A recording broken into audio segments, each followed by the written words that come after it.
Assalamualaikum warahmatullahi wabarakatuh. Perkenalkan, nama saya Salwa Salsabila dari kelas Kimia B dengan NIM 2550902111028. Dan di sini saya akan mempresentasikan hasil dari artikel kimia yang berjudul Pemanfaatan kulit pisang untuk menurunkan kadar logam pada limbah cair. Yang pertama adalah pendahuluan. Peningkatan limbah cair industri dan domestik yang mengandung logam berat beracun memerlukan solusi pengolahan yang efektif dan ramah lingkungan. Metode biosorpsi menggunakan kulit pisang menjadi alternatif berkelanjutan karena kandungan gugus aktifnya terbukti efisien dalam menurunkan kadar logam berat secara ekonomis. Oleh karena itu, penelitian ini dilakukan untuk menguji efektivitas kulit pisang sebagai biosorben dalam menurunkan kadar logam pada limbah cair demi mewujudkan sistem pengolahan air yang lebih berkelanjutan. Rumusan masalah dalam penelitian ini difokuskan pada 3 aspek. Yang pertama adalah bagaimana kemampuan kulit pisang dalam menurunkan kadar logam pada limbah cair. Kedua adalah bagaimana perbedaan kadar logam limbah cair sebelum dan sesudah menggunakan kulit pisang. Dan yang terakhir adalah bagaimana kelebihan dan kekurangan pemanfaatan kulit pisang sebagai adsorben alami dalam menurunkan kadar logam pada limbah cair. Penelitian ini bertujuan untuk menguji efektivitas, untuk mengukur perbedaan kadar logam sebelum dan sesudah perlakuan, serta untuk menganalisis kelebihan dan kekurangan kulit pisang sebagai biosorben alami. Hasil penelitian ini diharapkan dapat memberikan beberapa manfaat untuk kontribusi ilmiah, solusi praktis yang terjangkau bagi masyarakat atau industri, serta mendukung konsep zero waste demi kelestarian lingkungan. Selanjutnya adalah metode. Penelitian ini menggunakan metode studi kepustakaan dengan pendekatan kualitatif deskriptif untuk mengkaji potensi kulit pisang sebagai absorben logam berat pada limbah cair. Sumber data dalam penelitian ini diklasifikasikan menjadi data primer seperti hasil eksperimen, presentasi penurunan logam, dan parameter optimum dari artikel ilmiah rujukan, serta data sekunder yang berasal dari buku teks dan jurnal terdahulu terkait kandungan kimia kulit pisang. Metode pengumpulan data dalam penelitian ini dilakukan melalui penelitian kepustakaan, yaitu penelitian yang data-data yang diperlukan dalam penelitian berasal dari perpustakaan baik berupa buku, ensiklopedia, kamus, jurnal, dokumen, ataupun majalah yang relevan dengan topik yang dibahas. Teknik analisis data dalam penelitian ini menggunakan pendekatan analisis kualitatif deskriptif berbasis studi pustaka. Tahapan analisis menerapkan model Miles dan Huberman yang meliputi pertama, reduksi data, yaitu merangkum informasi kemampuan kulit pisang menyerap logam. Kedua adalah penyajian data secara deskriptif. Yang ketiga adalah komparasi atau membandingkan efisiensi dan metode perlakuan dari peneliti dahulu, serta yang terakhir adalah penarikan kesimpulan mengenai efektivitas kulit pisang sebagai solusi pengolahan limbah yang ekonomis dan ramah lingkungan. Selanjutnya adalah tinjauan pustaka. Di sini terdapat 2 subbab, yaitu yang pertama adalah penelitian terdahulu. Terdapat 3 penelitian terdahulu. Yang pertama, penelitian terdahulu oleh Muhammad Ifai et al. Dengan judul Pemanfaatan limbah kulit pisang sebagai absorben alami untuk menurunkan kadar logam berat PP2 atau timbal dalam air. Peneliti menyimpulkan bahwa kulit pisang berpotensi besar menurunkan kadar logam PP2 atau timbal melalui proses kimisorpsi, yaitu menggunakan model Langmuir dan kinetika orbit kedua semu dengan memanfaatkan gugus aktif hidroksil, karbonil, dan amina. Kondisi optimum dicapai pada dosis 2 gram per 100 ml dengan waktu kontak 60 menit, pH 5-6 dengan kapasitas maksimal 20 mg per gram sebagai solusi teknologi hijau yang murah. Selanjutnya, penelitian terdahulu oleh Amelia et al. Dengan judul absorpsi besi atau Fe menggunakan biosorben dari kulit pisang kepok dan kulit pisang Ambon.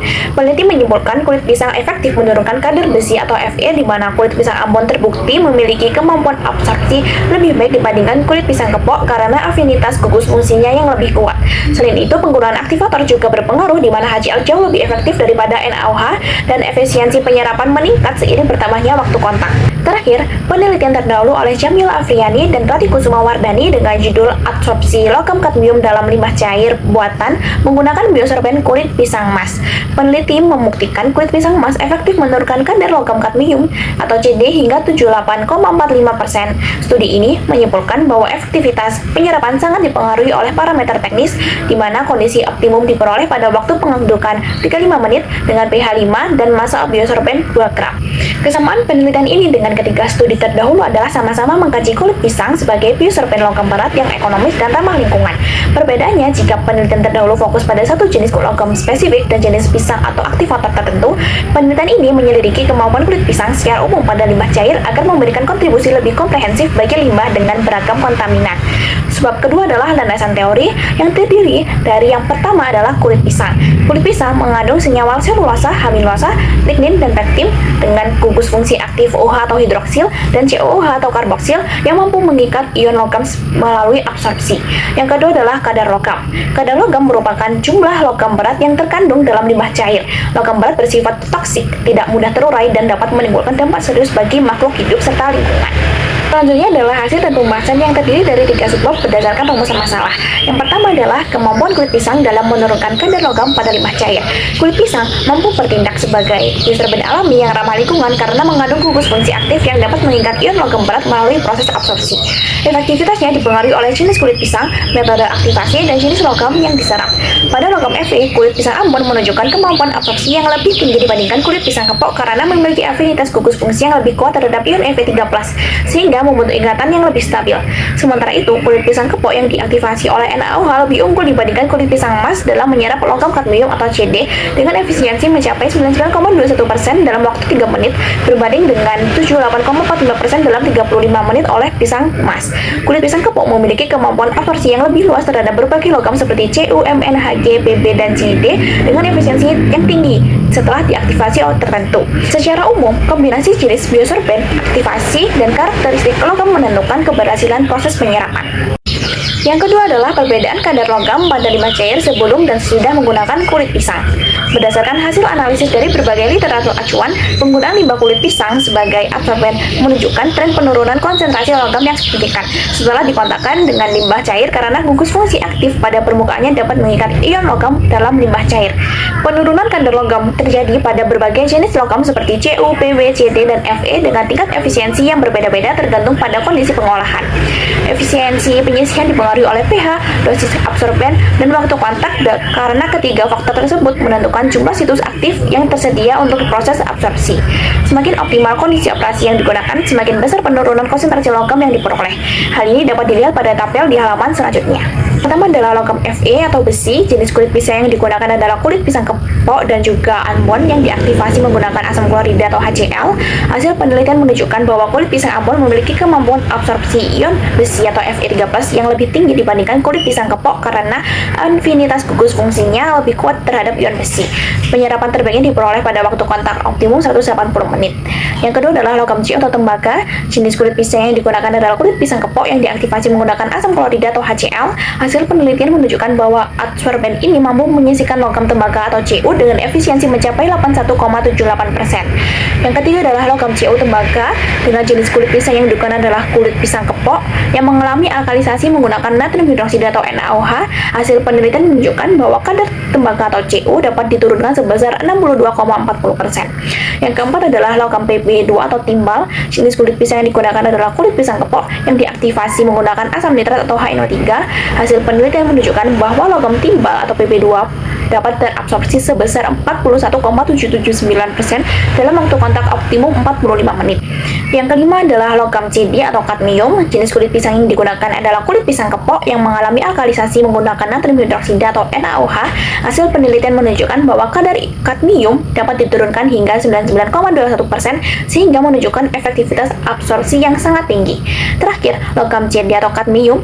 Jenis kulit pisang yang digunakan adalah kulit pisang emas. Hasil penelitian menunjukkan bahwa kondisi absorpsi optimum dapat diperoleh pada pH 5 dengan waktu kontak 35 menit. Sebab ketiga adalah kelebihan dan kekurangan pemanfaatan kulit pisang sebagai absorben alami dalam menurunkan kadar logam pada limbah cair.